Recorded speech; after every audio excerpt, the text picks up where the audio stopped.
Kan ku kejar mimpi dan ku terbang tinggi. Tak ada kata tidak, ku pasti bisa. Kan ku coba lagi, ditemani pagi. Tak ada yang tak mungkin, ku pasti bisa.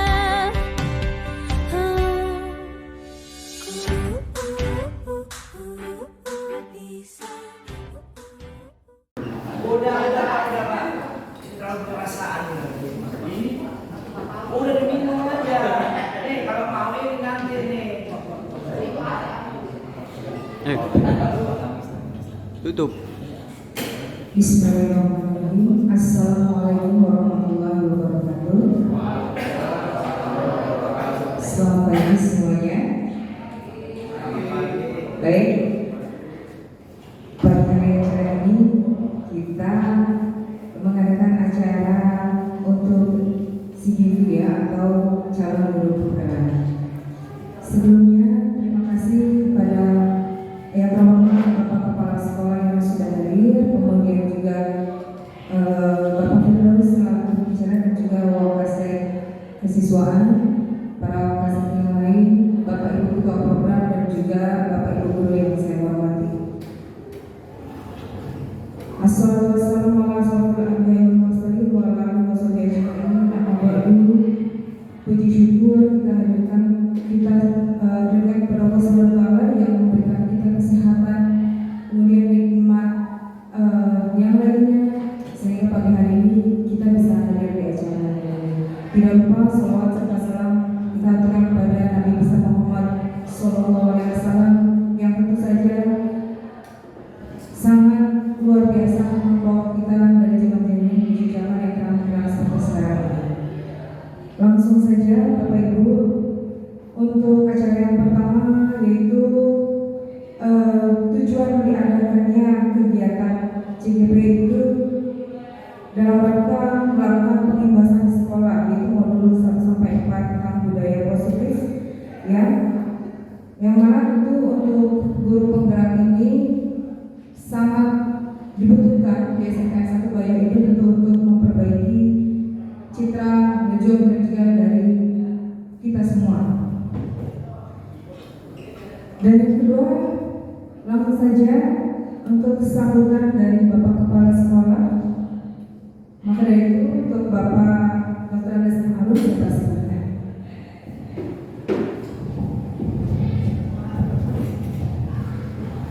Assalamualaikum warahmatullahi wabarakatuh. Innal hamdalillah wala khalaqata illa billah wa syukrun wa syukrun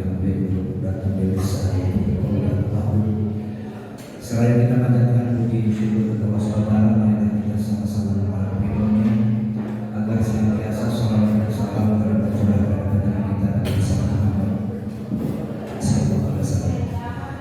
Yang saya hormati Pak Firdaus MPD selaku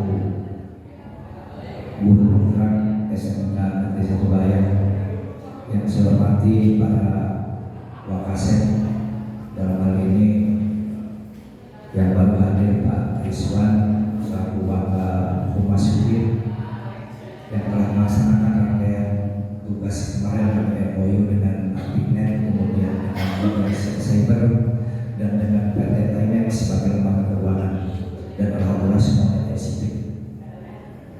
Pak Rival dengan Bu Haja Novi selaku Bapak Kurikulum dan Sarana belum hadir karena ada kegiatan lain.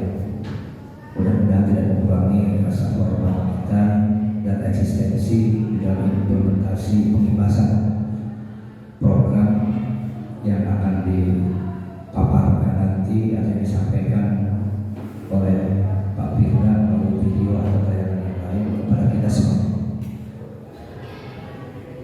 Tak lupa teman-teman pendidik, jadi bukan guru sekarang, kemudian pendidik, bukan siswa tapi peserta didik, itu butuh kajian. Kenapa ada pergeseran istilah? Yang saya cintai dan saya banggakan terutama bagi teman-teman yang dengan ikhlas untuk mengikuti acara ini, karena selain daripada memenuhi persyaratan yang disyaratkan oleh tim kepada Pak Firda, juga ini dalam rangka untuk melakukan sharing atau berbagi, terutama dalam pengembangan sekolah ke depan sesuai dengan esensi dari program guru penggerak itu sendiri. Bapak Ibu sekalian perlu ketahui bersama bahwa modul 1 yang akan dipaparkan nanti tentang budaya positif ini merupakan salah satu modul pertama yang memang materinya tentang budaya kerja. Oleh karena itu, saya harapkan nanti setelah kita mendapatkan materi ini dengan konsekuen, dengan ikhlas laksanakan oleh kita. Walaupun memang kita perlu menyadari bahwa ada beberapa program budaya kerja kita yang sudah kita lakukan, tapi belum optimal, belum maksimal. Silakan Pak Dede, Pak Arun. Dan ini jujur saja Pak Firda, teman-teman, tahun 2017 saya sudah mengikuti dan melaksanakan program imbas dan mengimbas, cuma untuk sekolah. Kebetulan saya dulu kepala SMK Korpri, jadi sekolah imbas, kemudian SMK 1 Tangerang itu sekolah pengimbas. Jadi kami itu mengadopsi, kami ini mentransfer ilmu, pengalaman, pemahaman dari SMK 1 Tangerang untuk dipraktekkan di SMK Korpri. Jadi saya sangat setuju sekali karena pengalaman kami dulu itu luar biasa. Dari yang tidak tahu menjadi tahu, dari yang tidak sadar menjadi sadar bahwa pengimbasan ini adalah memberikan pengalaman kepada kita warga SMK Bayan yang sangat bagus sekali. Dan idealnya memang seperti ini. Ayo baca Pak. Jadi tolong Pak, kalau teorinya saya kira sudah dapat Pak. Teorinya sudah dapat. Yang namanya guru dibekali oleh kompetensi sosial, kepribadian, profesional, kan gitu. Kompetensi itu menuntut bahwa kita itu melakukan aksi kerja nyata, kerja konkret dalam bingkai pelaksanaan program kita sesuai aturan bahwa guru itu harus melakukan tugas pokok dan tugas tambahan. Karena nanti pelaksanaan tugas ini berkaitan dengan itu semua. Dan tata kelola administrasi, manajemen, aksi nyata. Yang selama ini sekolah kita dipertontonkan cara dan gaya yang kurang relevan dan kurang cocok dengan amanat kurikulum. Contohnya jauh-jauh, kurikulum amanatkan bahwa SMK Bayan harus meluluskan yang punya keimanan takwaan kepada Allah yang Maha Kuasa. Tapi kenyataannya seperti itu. Jadi saya juga sarankan kepada Pak Firda nanti, jadi jangan suka-suka setelah mendapatkan materi baru, paling tidak ada penyegaran materi, mungkin sebelumnya sudah mengetahui, sudah memahami tentang konsep ini, belum maksimal kita laksanakan. Mari mulai hari ini kita melakukan deklarasi yang disebut deklarasi mutu. Deklarasi mutu ini sudah disampaikan oleh LPMP pada saat kita mengikuti program sekolah model imbas-pengimbas. Jadi singkat katanya mah SMK Bayan sudah melakukan berbagai macam program, tinggal bagaimana kita tidak mau harus melaksanakan program itu. Jadi mudah-mudahan melalui program imbas-pengimbas nanti Pak Firda mengimbaskan kepada kita teori-teori, praktik-praktik, pengalaman-pengalaman, kemudian langsung kita praktikkan. Karena saya tadi sudah yang ditanya Pak, apa itu sekolah apa itu guru penggerak, apa itu pengimbas, itu Pak. Ya nanti bukan Pak Firda saja, termasuk Pak Budi juga nanti jadi pengimbas Pak. Pak Usro juga sama, semua guru gitu yang punya pengalaman, punya pemahaman lebih untuk pengembangan sekolah ditularkan, diberikan kepada teman-teman yang lain supaya teman yang lain juga bisa mengadopsi dari guru yang sudah punya pengalaman. Jadi kita itu jangan kita itu jangan mempertahankan gaya dan cara dulu yang memang sudah tidak up-to-date lagi. Itu Bapak Ibu, tolong disimak semua. Makanya tadi saya sampaikan bahwa guru itu harus punya kalori keguruan. Ya. Kata Rocky Gerung, bahwa guru itu, ada yang masih ingat? Ada yang masih ingat kata Rocky Gerung? Rocky Gerung kuliah di UI dia itu 4 jurusan sekaligus diambil, 5, yang 1 ditinggalkan, tinggal filsafat 1. Maka sekarang paling vokal, tapi ternyata dia sebagai ahli dipakai juga untuk pemikirannya. Guru itu sebagai rahimnya Ibu Pertiwi. Jadi kita yang akan melahirkan estafet kepemimpinan masa depan. Kita itu investasi prestasi kepada anak-anak kita. Investasi itu menanamkan saham. Kalau saham kita itu jelek, nanti anak yang biasa seperti kita jelek. Kalau pemimpin masa depan juga jelek. Sesuai dengan istilah bahasa Arab saat itu. Pak Dira, apa itu saham bahasa Arab? Tuh, PT Semindo modalnya modal saham. Saya tanya, saham itu berasal dari bahasa Arab, dari istilah apa? Fikih. Manduru orang Medan gunakan istilah saham itu. Nah ini Pak perlu generasi kita. Jahat saham itu dari samahu Pak. Samahu itu artinya sharing atau berbagi kepemilikan. Sama PT juga nih, berbagi kepemilikan, modalnya bareng-bareng. Tanda bukti menanamkan modal perusahaan yang bentuk PT namanya saham. Nah kita saham ilmu, saham pengetahuan sekarang.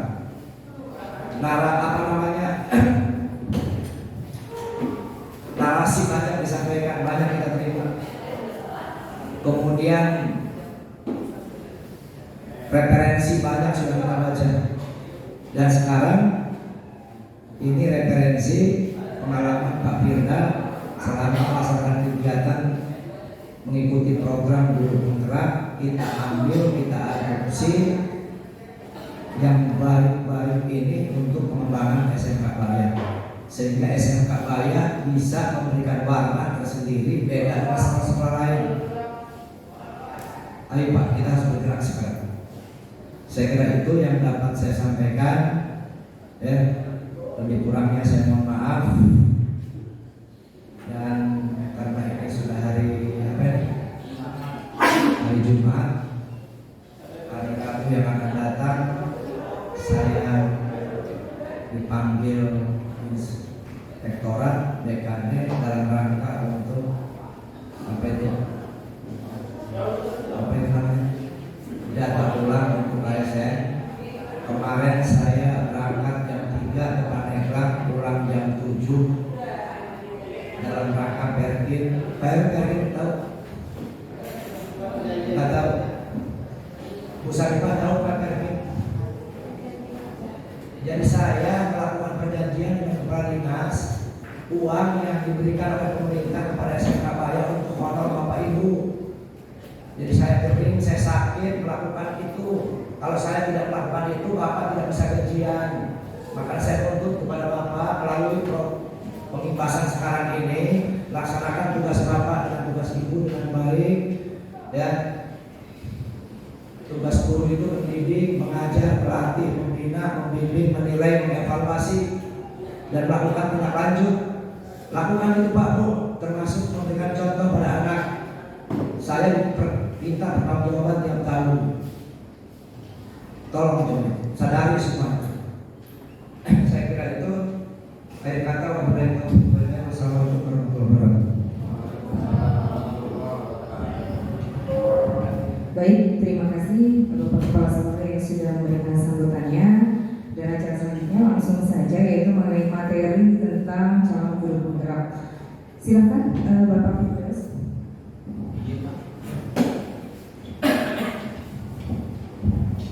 Baik, bismillahirrahmanirrahim. Assalamualaikum warahmatullahi wabarakatuh. Yang saya hormati Bapak Kepala Sekolah, Wakasek, Kaprok, Dewan Guru yang hadir di sini. Terima kasih atas kehadirannya kepada Ibu. Ya. Pada kesempatan kali ini saya menyampaikan kegiatan yang telah dilakukan hampir kurang lebih 2 bulan ya. Sampai ini masih pertengahan, di mana ada salah satu tugas yang saya harus kerjakan terkait dengan pembebasan modul 1.4 aksi nyata budaya positif. Ini sebelum ke materi, saya memperkenalkan bahwa guru praktiknya adalah Bu Hidayah. Dia adalah salah satu kepala sekolah di Kabupaten Lebak ya, di Banjarsari. Yang kedua, fasilitator saya itu adalah Gupres tahun kemarin. Dia asal dari Bali, Bu Hekayanti ya, yang sekarang juga menjadi mengikuti kegiatan instruktur CGP.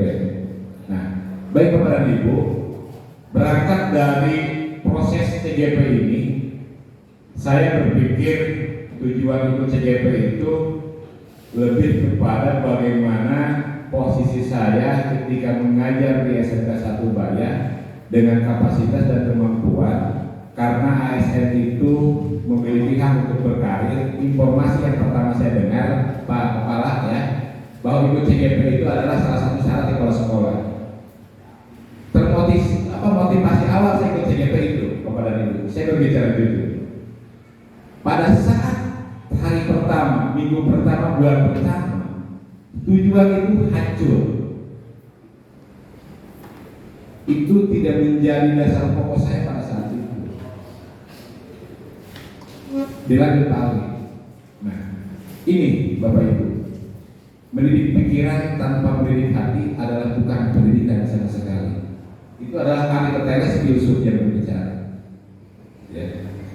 Artinya kita memberikan materi ke anak bukan hanya sekedar datang ke kelas, sudah selesai. Ada beberapa nilai daripada itu. Ketika saya memahami filosofi Ki Hajar Dewantara, lanjut balik. Apakah makna budaya positif? Apa contoh penerapan positif yang telah kita terapkan? Ini menjadi sebuah pertanyaan pemantik saya untuk termotivasi sehingga menggali belajar di modul 1.1 sampai modul 1.4. Bahwa pada intinya guru itu adalah among. Dia harus mampu menunjuk, dia harus berpihak kepada murid. Kita tidak bisa memaksakan ya, apa yang menjadi kehendak kita. Sekarang berbicara budaya positif di sekolah, kita bagaimana meningkatkan nilai-nilai dan kebiasaan-kebiasaan yang berpihak pada peserta didik. Bagaimana berpihak pada peserta didik? Itu tadi, anak itu harus bisa berkembang menjadi pribadi yang kritis, penuh hormat dan bertanggung jawab. Ini kan tidak bisa mudah tercipta begitu saja, tidak berangkat dari diri kita sendiri. Saya mungkin Pak Kepala kalau disuruh objektif menilai saya dari pertama Pak Kepala tugas di sini sampai hari ini, 0 nih berbicara kinerja saya dalam mengajar. Ini sebuah jalan buat saya untuk bisa memotret kelemahan-kelemahan saya sehingga bisa untuk coba bagaimana kita memahami posisi kita sebagai guru dengan konsep pemerintah sekarang dan pendidikan itu merdeka belajar, memposisikan kita dan melihat memandang peserta didik kita seperti apa. Sehingga kalau ini sudah tercipta budaya positif ini dengan tidak kritis, penuh hormat dan bertanggung jawab, itu berangkat dari gurunya. Lanjut Pak. Nah, kita berbicara perubahan paradigma sekarang, ya. Lanjut. Nah, berbicara perubahan paradigma yang saya sebutkan tadi, belajar dari filosofi pendidikan Ki Hajar Dewantara, bukan tabula rasa. Siswa itu bukan tabula rasa. Artinya apa? Siswa itu bukan kertas kosong. Artinya, ketika anak itu dilahirkan, dia sudah punya catatan yang penuh di kertas itu. Tugas guru adalah hanya sebatas menebarkan, memperjelas apa yang ada dalam kehidupan dia, apa yang dia miliki. Jadi bukan tabur rasa itu bukan, anak itu bukan kertas kosong yang seenaknya sama kita digambar diisi. Tetapi peserta didik itu adalah anak yang dilahirkan, yang sudah terisi. Guru hanya bertugas untuk menebalkan apa yang sudah tertulis di kertas. Semua anak terlahir, semua anak terlahir dengan bakatnya masing-masing unik. Ya. Ini kan anak itu memiliki beberapa karakter. Kita harus bisa melayani, memberikan, menyajikan. Mungkin Pak Budian pernah menghadapi anak yang tahun kemarin ada anak yang ingin diperhatikan terus ya, orang lama itu, ya kan? Kalau nggak diperhatikan anak itu nangis, lemah itu dia punya untuk itu. Nah, berbicara dari pekerti, ini berkaitan dengan karakter lingkungan yang berada di sekitar dia, yang menuntut yang nantinya dia itu bisa memiliki tanggung jawab. Nah, ini berbicara, ini kaitannya budi pekerti, kognitif, efektif, psikomotorik, ya. Kalau SMK apa udah ada karya, produk yang dihasilkan, ini kaitannya dengan cipta, karsa, dan menciptakan. Ini berkaitan dengan budi pekerti. Bagaimana dengan cipta? Cipta di sini artinya dengan kognitifnya. Anak itu harus berada di situ dengan kemampuan dia. Berbicara karsa, efektifnya, karyanya apa? Psikomotoriknya. Ya. Tugas guru menuntun bakat tersebut agar anak tumbuh dengan selamat dan bahagia. Kita ini hanya menuntun anak dengan sesuai dengan tadi kodrat alam dan kodrat zaman. Kita itu ibarat petani dan ibarat biji jagung. Artinya tidak mungkin kita menanam padi tumbuh jagung. Kalau kita menanam padi berarti menanam jagung. Kalau kita menanam jagung pasti tumbuh jagung. Kalau kita menanam padi pasti dia tumbuh padi. Sama halnya dengan anak. Ya. Bagaimana dengan kodrat alam dan kodrat zamannya? Ini yang menjadi tantangan buat kita menghadapi teknologi berbicara kodrat zaman. Bagaimana seorang guru harus bisa mengupgrade informasi yang nantinya bisa ditransferkan ke peserta didik. Karena kodrat zaman ini berkaitan dengan perubahan waktu yang terus bertambah. Ada perubahan-perubahan itu. Tetapi berbicara kodrat alam yang berkaitan dengan apa yang dia miliki, kemampuan apa yang dia dapatkan pada saat dia lahir, sehingga dengan potensi yang anak miliki itu bisa menyesuaikan dengan perubahan zaman. Fungsinya guru adalah di situ untuk menuntun. Lanjut Pak Aldi. Perubahan paradigma itu membangun budaya yang positif di sekolah, lingkungan yang positif, aman dan nyaman agar murid-murid mampu berpikir, bertindak dan mencipta dengan merdeka, mandiri dan bertanggung jawab. Artinya di sini dengan kontrol. Guru harus mampu mengontrol. Guru harus mampu melakukan kontrol ketika menghadapi murid. Lanjut Pak.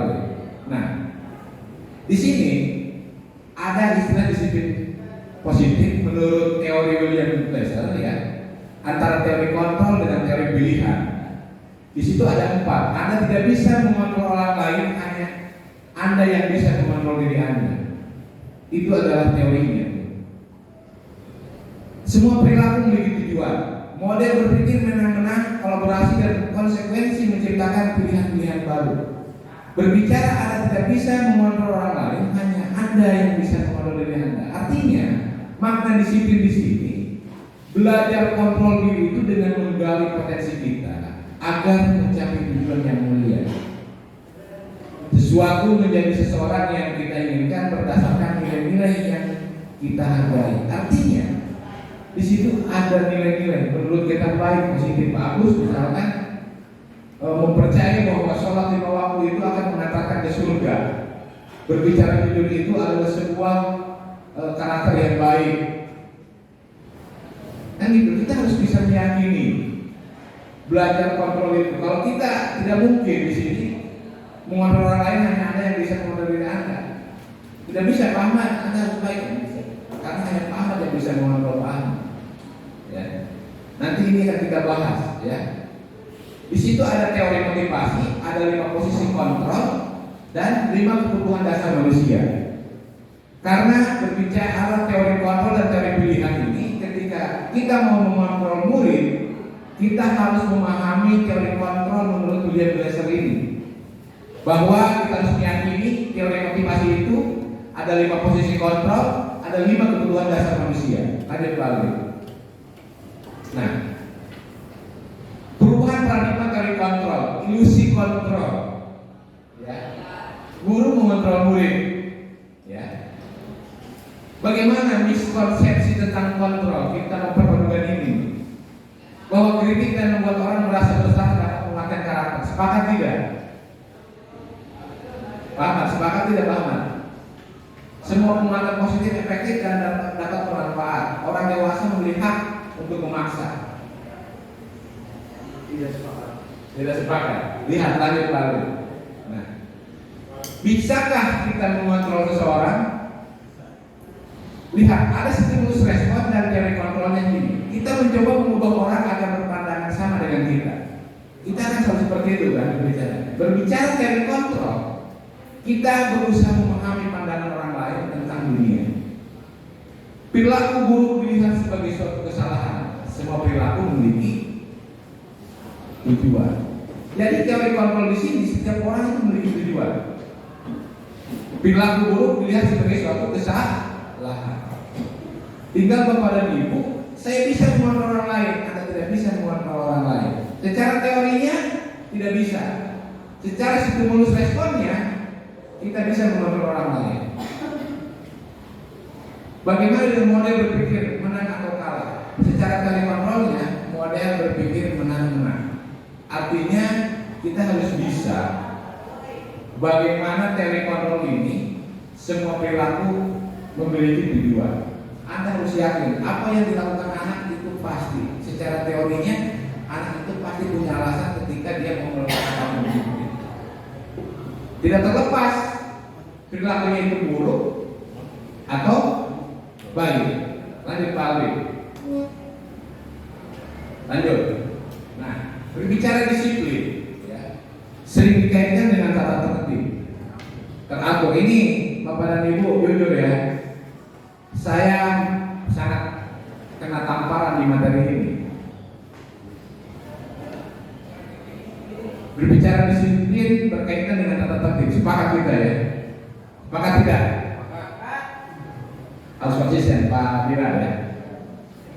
Awas nih kalau suatu nanti berikutnya tidak sepakat. Dan kepatuhan dan peraturan. Kata disiplin sering dihubungkan dengan hukuman. Sepakat? Sepakat? Oke. Awas ya. Guru agama kalau saya suruh di neraka, sholat masuk neraka dan hukuman. Padahal itu sungguh berbeda karena belajar dengan disiplin tidak harus dengan memberi hukuman. Bagus.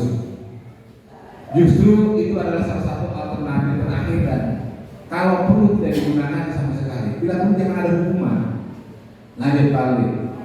Nah, Hanya Dewan Tara menyatakan bahwa untuk mencapai kemerdekaan atau dalam konteks pendidikan kita saat ini dan untuk menciptakan murid yang merdeka, salah satunya adalah harus ada disiplin yang kuat.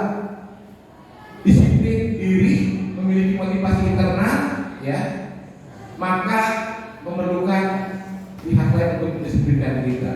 Ya, lanjut Pak Alwi. Nah, di sini ada teori motivasi perilaku manusia. Nomor satu itu motivasi eksternal, artinya untuk menghindari ketidaknyamanan hukuman. Apa yang akan terjadi apabila saya tidak melakukannya? Kalau saya tidak masuk kelas, apa yang dipikirkan itu kan hukuman, bagus. Tidak ada kesadaran anak dari diri sendiri. Kalau itu acuannya pada hukuman. Ini adalah paling mendasar setiap orang ketika melakukan sesuatu. Alasan seseorang untuk melakukan sesuatu. Pak Rudi, kenapa Pak Rudi absen tiap pagi? Lulupatan, tukir, tuh hukuman yang ketiga. Ya tidak.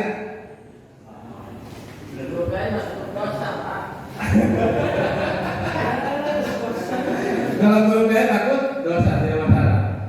Kedua, lihat motivasinya untuk mendapatkan imbalan dari orang lain, institusi.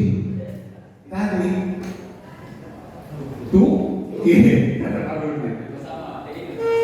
nah, motivasi internal untuk menghargai diri sendiri. Nah ini intinya teori motivasi perilaku manusia itu ada dua, eksternal dan internal. Bagaimana kita menanamkan motivasi dalam diri kita? Dan bakal ngaruh, Pak Marun galak, Pak Kepala orang ya selalu berbicara banyak. Itu motivasi eksternal. Pemenuhannya hanya sesaat. Berbeda ketika kita memiliki motivasi internal. Tujuan itu bagian dari tujuan disiplin positif.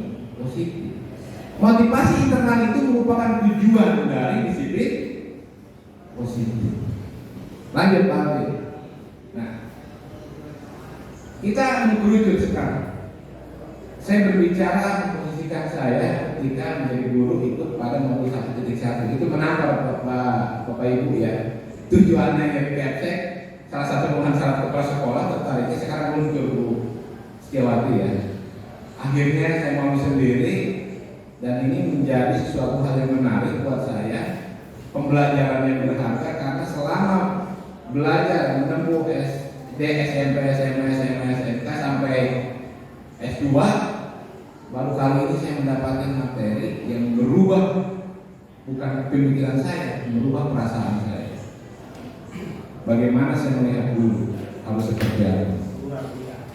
Budaya positif itu didukung oleh 3 tadi, lingkungan yang positif, keyakinan kelas, dan peraturan kelas. Kalau ini sudah kita lakukan, maka akan terbentuk budaya positif. Lanjut Pak Alwi. Nah, tadi kita sudah membahas tentang hukuman, ya, Bapak dan Ibu. Keyakinan kelas, hukuman dan penghargaan. Mengapa tidak peraturan saja? Mengapa harus keyakinan kelas? Dan mungkin seperti itu pertanyaannya. Mengapa kita memiliki peraturan harus menggunakan helm bila mengendarai kendaraan roda 2? Pertanyaan saya. Jujur kemudian. Supaya terhindar dari kecelakaan harus Gimana? supaya terhindar dari kecelakaan. Kalau kecelakaan minimal nggak terlalu parah gitu kan. Nah, berarti ada keyakinan. Ya. Itu keyakinan. Betul. Ya. Tapi di sisi lain sebetulnya ada ketakutan perilaku polisi. Itu hukuman namanya. Jadi gitu logikanya Bapak Ibu. Ya, kalau ada penjelasan tadi, Pak Heru, mengapa kita memiliki harus menggunakan helm bukan memiliki kendaraan roda 2? Pak Heru, karena takut kena, berarti bukan dari keyakinan, tapi hukuman. Ya, mengapa kita memiliki peraturan 3M, menggunakan masker, mencuci tangan dan menjaga jarak 1,5 meter? Itu kan takut kena corona, berarti bukan kesadaran bahwa untuk menjaga. Mengapa kita memiliki peraturan harus datang tepat waktu pada saat mengikuti pelatihan? Center absen. Itu kan berarti kan hukum. Pak Usro jangan ketawa. Betul Pak Usro ya. Kita harus sadar itu Pak Usro ya. Pak Usro tak terlambat, lompatnya lewat belakang. Ya kan? Ini kan cermin diri kita dengan siswa. Kalau menuntut bahasa, kita kan hanya selama ini tuturi Handayani, ini ngasuhin Kulodo itu tadi. Tetapi kalau kita belajar lebih dalam, berbicara filosofi pendidikan dia di Nusantara jauh daripada itu. Karena ketika dikaitkan dengan nilai-nilai pendidikan agama Islam, dengan nilai-nilai budaya kita itu sangat luar biasa. Nah, untuk mendukung motivasi intrinsik kembali ke nilai-nilai keyakinan. Tadi saya berbicara, ya, lebih menggerakkan seseorang dibanding mengikuti serangkaian peraturan-peraturan. Sama halnya dengan sikap Bapak dan Ibu. Ini perlu ada kerjasama dari kita. Bagaimana kita membuat keyakinan? Berangkat dari mana keyakinan kelas? Siswa yang nakal sering polos bagaimana dikembalikan kepada kelasnya, keyakinan kelasnya. Lanjut Pak Alwi. Nah, Oke, berbicara keyakinan kelas adalah nilai-nilai kebajikan atau prinsip-prinsip universal yang disepakati bersama secara universal, lepas dari latar belakang, suku, negara, bahasa maupun agama. Ya, menurut Gordon, suatu keyakinan akan lebih memotivasi seseorang dari dalam, artinya dari dalam dirinya. Seseorang akan lebih bersemangat untuk menjalankan keyakinannya daripada hanya sekedar mengikuti serangkaian peraturan. Ingat itu Bapak dan Ibu. Lanjut.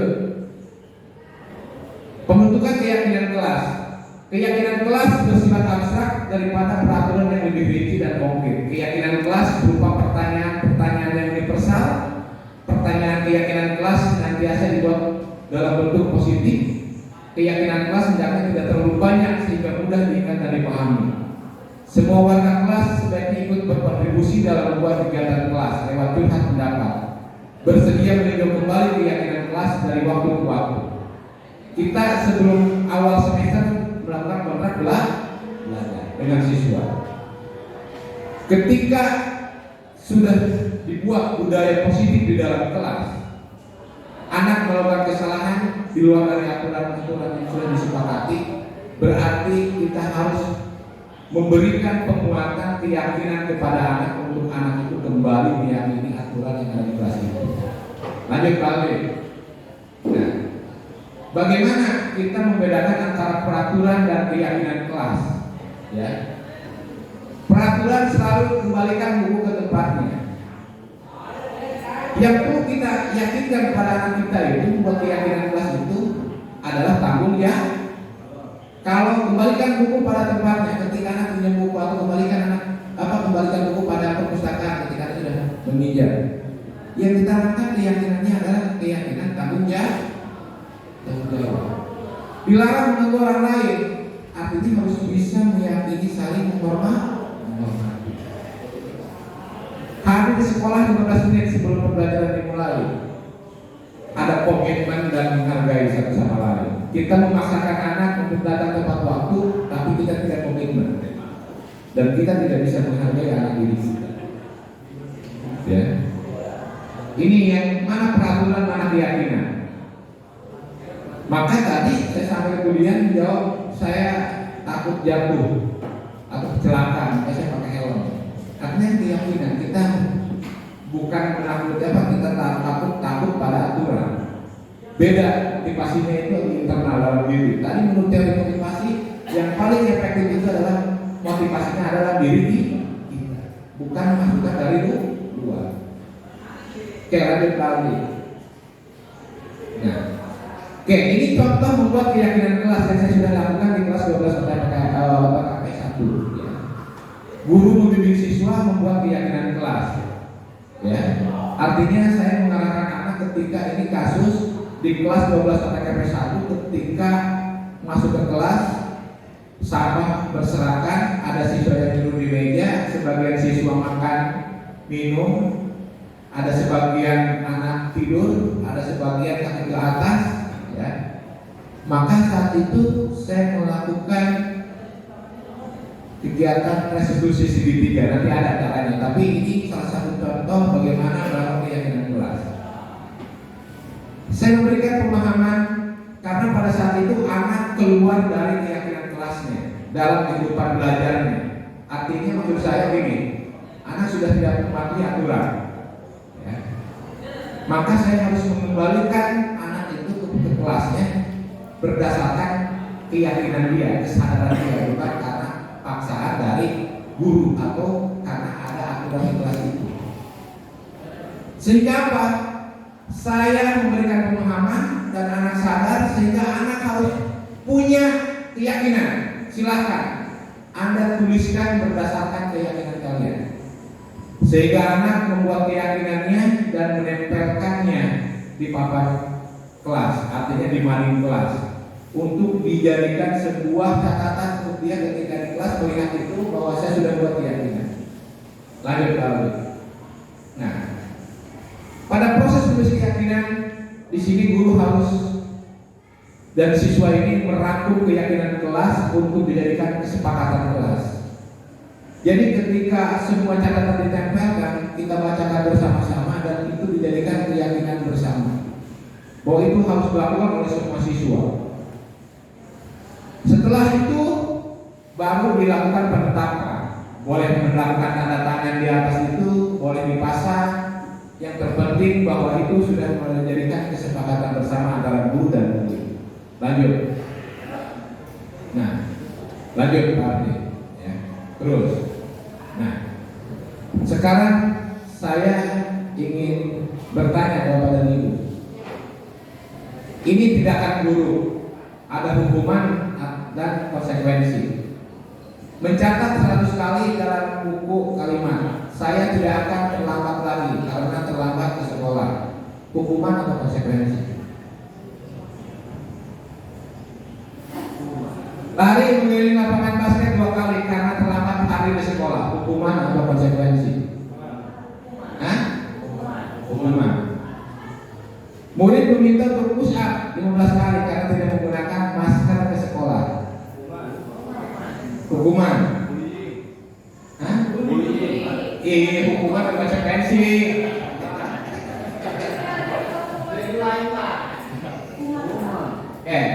Lanjut lagi. Lihat.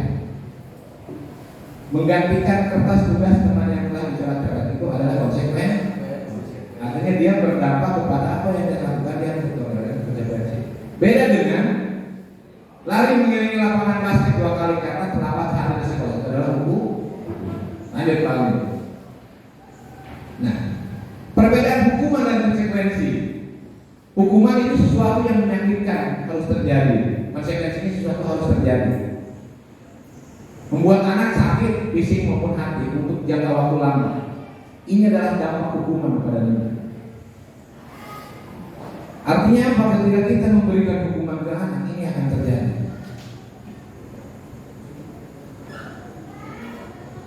Kan? Saya makanya di sini bukan hanya berbagi pengalaman. Bagaimana kata saya juga waktu betul, saya ditampar betul, bertolak belakang Muhammad dengan apa yang sudah lakukan selama ini menjadi guru. Ya, lanjut Pak Aldi. Nah, ini adalah kebutuhan dasar manusia. Lanjut, ya. Pak Upah, guru mata pelajaran seni di SMK 1 Ubaya, sedang bingung menghadapi ulas salah satu murid di kelasnya. Agus, namanya Agus, bukan Pak Agus Lobby, mohon maaf. Nah, Pak Agus kan namanya banyak, Pak Bos. Ya. Beberapa anak telah datang dan mengeluhkan Agus yang seringkali meminta bekal makan siang. Karena Pak Agus kan sering meminta apa, Pak Agus? Bukan makan kan?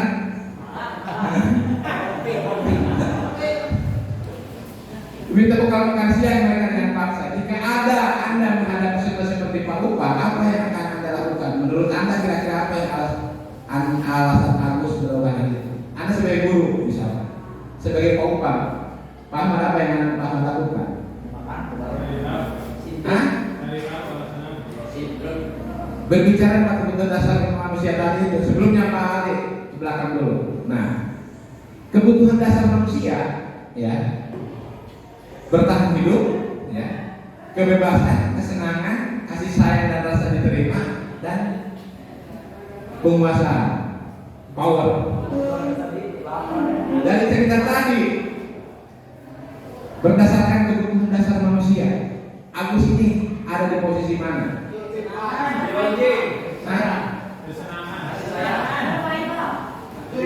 Bertahan hidup.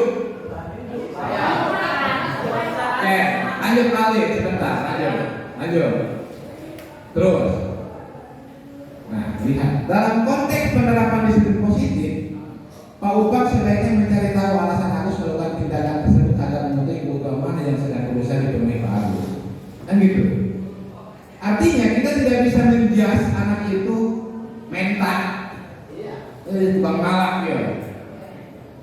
Tahu latar belakangnya apakah dia dari 5 kebutuhan dasar manusia tadi itu, kata Pak Aris, bertahan hidup karena dari rumahnya tidak dikasih duit. Oh, apa bener Pak?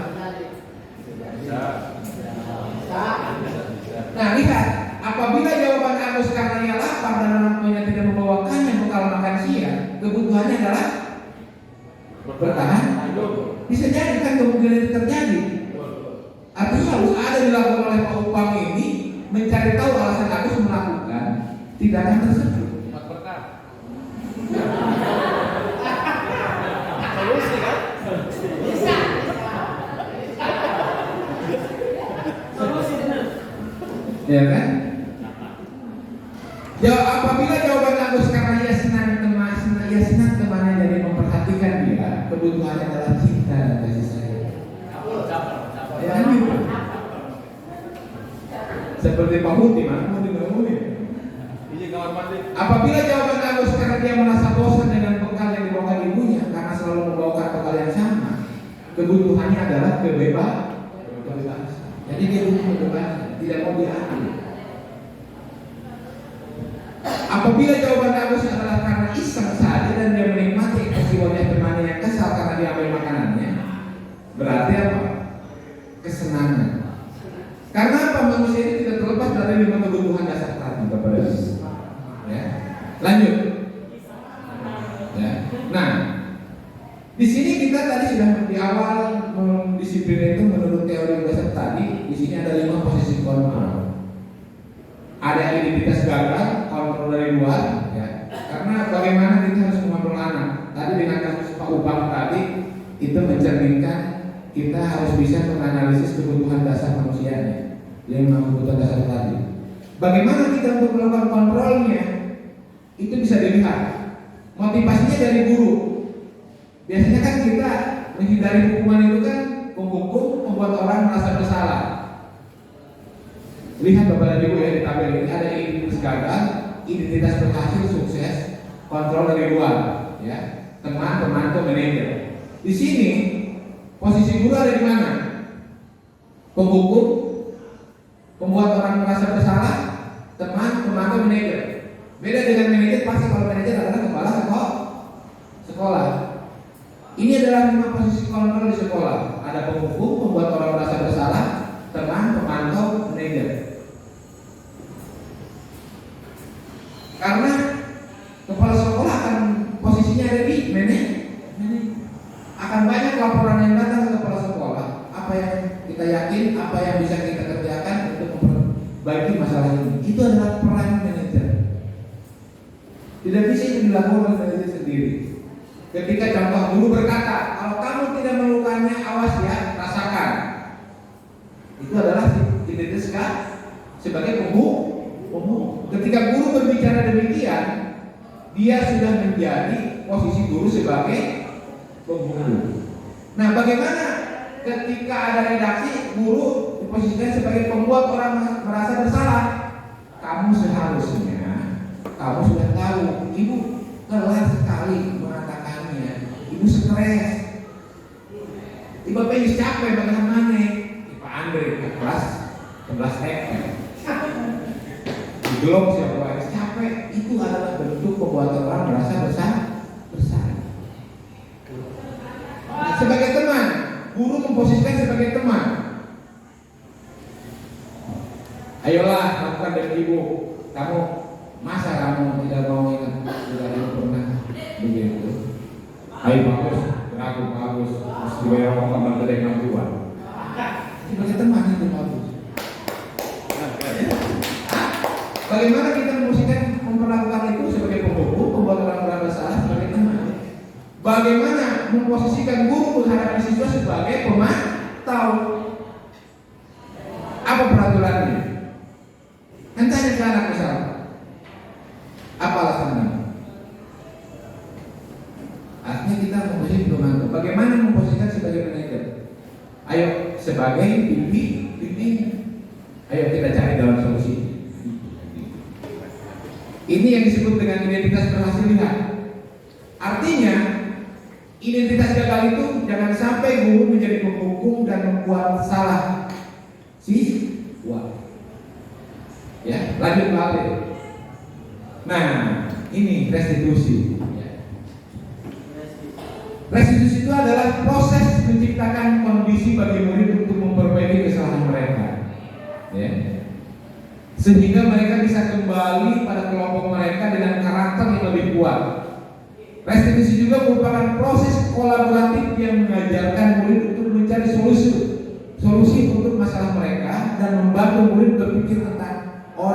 apa yang mereka ingin menjadi tujuan mulia dan bagaimana mereka harus memperlakukan orang lain. Lanjut lagi.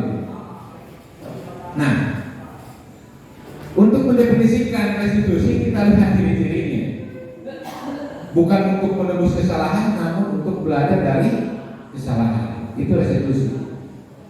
Memperbaiki hubungan, tawaran bukan paksaan. Restitusi beruntun untuk melihat ke dalam diri, lebih kepada introspeksi di. Contoh misalkan gini, Pak Agus diajak oleh saya, tapi Pak Agus nggak mau, malah ikut Pak Andri.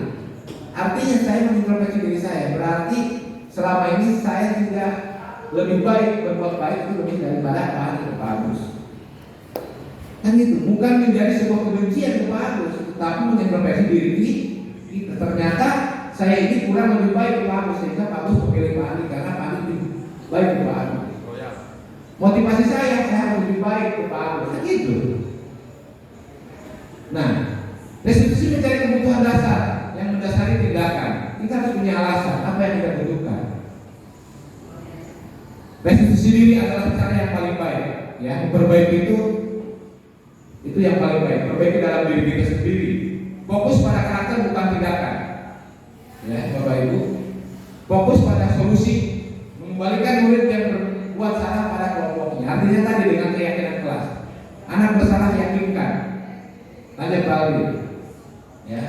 Nah, tadi sudah saya sampaikan berbicara restitusi, saya sudah sedikit mengilustrasi tentang hukuman, disiplin, ya. Mana yang membedakan antara identitas gagal, konsekuensi, dan restitusi. Ini identitas sukses itu berkaitan dengan disiplin, ada konsekuensi dan restitusi. Bagaimana hukuman ini dikatakan gagal? Hukuman itu sesuatu yang menyakitkan harus terjadi. Itu hukuman. Misalkan Bu Putri menampar salah satu selingkuhannya, pacarnya misalnya, ceker, dilaporkan lah Bu, dihukum, menangis. Ya kehilangan pacar dan masuk dengan pasal penganiayaan. Menyakitkan tidak hukuman Bu Putri? Menyakitkan tidak?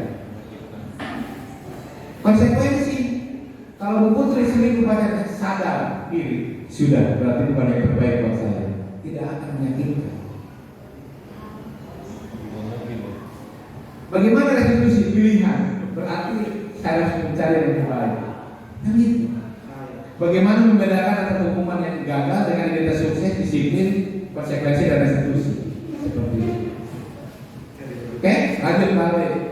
Nah, berbicara segitiga restitusi, ya, menstabilkan identitas, keyakinan, validasi kebutuhan. Ya. Kamu tentu punya alasan mengapa melakukan itu. Itu adalah kebutuhan. Adakah cara yang lebih efektif untuk mendapatkan apa yang kamu butuhkan? Setiap orang pasti pernah melakukan kesalahan. Itu menstabilkan identitas. Kamu bukan satu-satunya yang pernah melakukan ini. Jadi itu yang berkaitan dengan segitiga restitusi. Lanjut lagi. Nah, ini contohnya. Saya menangani anak ketika pada saat pelajaran Pak Masud, kalau tidak salah Pak Masud ya. Gitu. Saya berjalan, ada siswa, Pak Masud mengajar di kelas di depan menulis teori tentang gambar itu, anak di belakang main handphone. Itu bukan dilakukan 1-3 orang. Pak Masud belakang lagi, lagi. Pak Masud tulis lagi, anak itu lagi. Saya panggil anak itu. Saya lakukan dengan restitusi. Saat itu ini manual yang tidak ada yang mengambil kalau anak TPS. Nanti diputarkan videonya. Akhirnya anak itu mengakui, menyadari dan dia memiliki keyakinan dia. Dia akan kembali ke kelasnya dengan memiliki keyakinan kelasnya tidak akan mengulanginya. Tinggal tanyakan ke Masud, bagaimana anak itu sekarang Pak? Sama saja, tidak ada perubahan. Artinya keyakinan kelas itu tidak bisa dilakukan oleh seorang guru. Tidak bisa ini siswa ini SMK Bayang ini sesuatu yang luar biasa karena ada bagian nggak bisa ya, secara teori. Ini ada di kita semua Bapak dan Ibu. Secara teori, secara praktek saya sudah coba. Bukti fisik ada. Teori saya lakukan. Jawaban Pak Masud tidak ada perubahan. Artinya apa? Ada di kita semua. Kalau guru tidak melakukannya bersama-sama, tidak melakukan kolaborasi, berkomitmen, melakukan seirama, senada, satu ketukan, satu tujuan, tidak akan menciptakan murid yang memiliki karakter. Siapapun kepala sekolahnya, sehebat apapun gurunya, kalau tidak dilakukan bersama-sama, memiliki konsep yang sama, menyepakati bersama, karena kita tidak memiliki keyakinan kita sebagai guru SMK 1 Bayang untuk melakukan dan menciptakan budaya positif. Itu saja sebetulnya. Kita harus sadar. Saya juga menyampaikan di awal bahwa ini tidak terlepas karena apa? Kebutuhan dasar manusia itu kita tidak terlepas dari 5 dasar kebutuhan. Ingin bertahan hidup, keuangan dan sebagainya. Kita tahu. Tetapi kita harus memahami filosofi kehidupan tadi. Guru itu harus mampu menuntut kepada diri.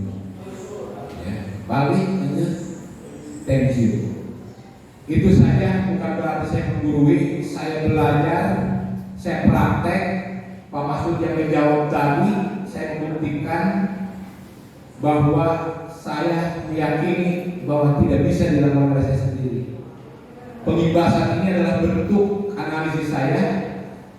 Dia harus melakukan pengimbasan, harus melakukan kolaborasi bersama guru, harus diobrolkan dengan pimpinan, bukan berbicara hukuman atau aturan, tuntas atau tidak cairnya tuntas, tetapi bagaimana kita menciptakan budaya positif dengan dasar di internal kita, motivasi dalam diri kita, kesadaran kita bahwa budaya positif itu bisa tercipta dengan semua guru bekerja sama, saling membantu, memiliki visi, tujuan, dan cara yang sama untuk selalu komitmen dalam mengajarkan, menuntun nilai-nilai kebajikan pada peserta didik. Mungkin itu saja, mohon maaf, bukan berarti menggurui, saya berbagi pengalaman. Mudah-mudahan dari kegiatan pengimbasan ini kita bisa merubah mindset kita bisa sadar bahwa berbicara mendidik anak itu tidak bisa dilakukan sendiri. Walaupun kepala sekolah hebat, kalau tidak tercipta tim, kita berkolaborasi bersama dengan kapasitas dan tanggung jawab yang sama, dengan sumber daya yang kita miliki, bahwa setiap manusia itu punya kekurangan dan kelebihan, dan peran tim itu adalah saling menutupi di situ.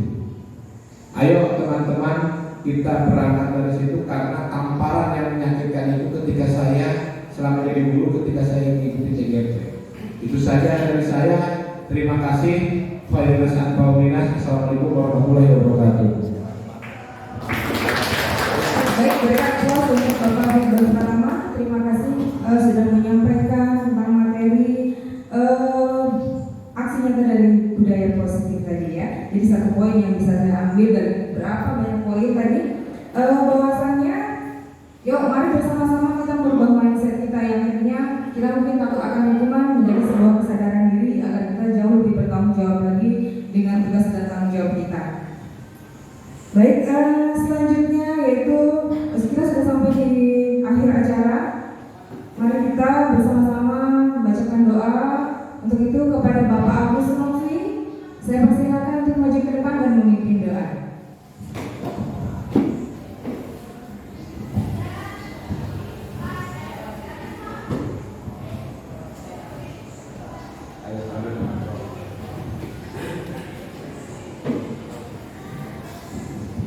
أعوذ بالله من الشيطان الرجيم. بسم الله الرحمن الرحيم. أشهد أن لا إله إلا الله وأشهد أن محمدا رسول الله. أستغفر الله العظيم وأتوب إليه. أستغفر الله العظيم وأتوب إليه.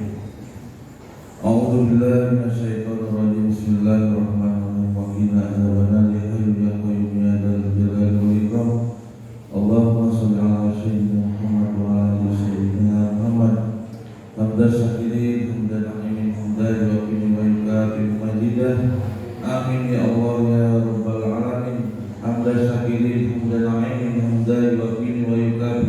hamidah. Ya Rabbana lakal hamdu kama yanbaghi li jalali wajhikal karim wa 'azimi sultanik. Allahumma shalli ala sayyidina Muhammad sallallahu alaihi wasallam salatan tuqina biha min jamil ahwal wal afwat wa taqbilana biha min jamil hajat wa tutahhiruna biha min jamil syai'at wa tarfa'una biha indaka a'la darajat wa tubalighuna bi aqsal ghayat min jamil khairat fil hayat wa ba'dal mamat. Allahumma anjili bi qabrin wa qabrina nuran wa hudan wa maghfiratan wa syafa'at wa rahmatan wa nikmatan illa yaumil qiyamah. Allahumma ghfir lana dzunubana wa dzunuba abaina wa ummahatina kama rabbayana shaghira wa li jami'il muslimin wal muslimat wal mu'minin wal mu'minat al-ahya'i minhum wal amwat. Allahumma iftah lana hikmataka wa ansur 'alaina rahmataka ya dzal jalali wal ikram. Subhanaka la ilma lana illa ma 'allamtana innaka antal alimul hakim. Allahumma inna nas'aluka salamatan fid din wal 'afiyatan fil jasad wa ziyadatan fil 'ilmi wa barakatan fil rizqi wa tawbatan qabla al-maut wa rahmatan indal maut wa maghfiratan ba'da al-maut. Allahumma hamid 'alaina fi shahratil maut wa najatan minan nar wal 'afwa indal hisab. Rabbana ya Allah atina fid dunya hasanah wa fil akhirati hasanah wa qina adzabannar. Bifadlika subhanaka rabbika rabbil izzati amma yasifun wa salamun alal mursalin walhamdulillahi rabbil alamin. Wassalamualaikum warahmatullahi wabarakatuh. Sebentar Bapak Ibu.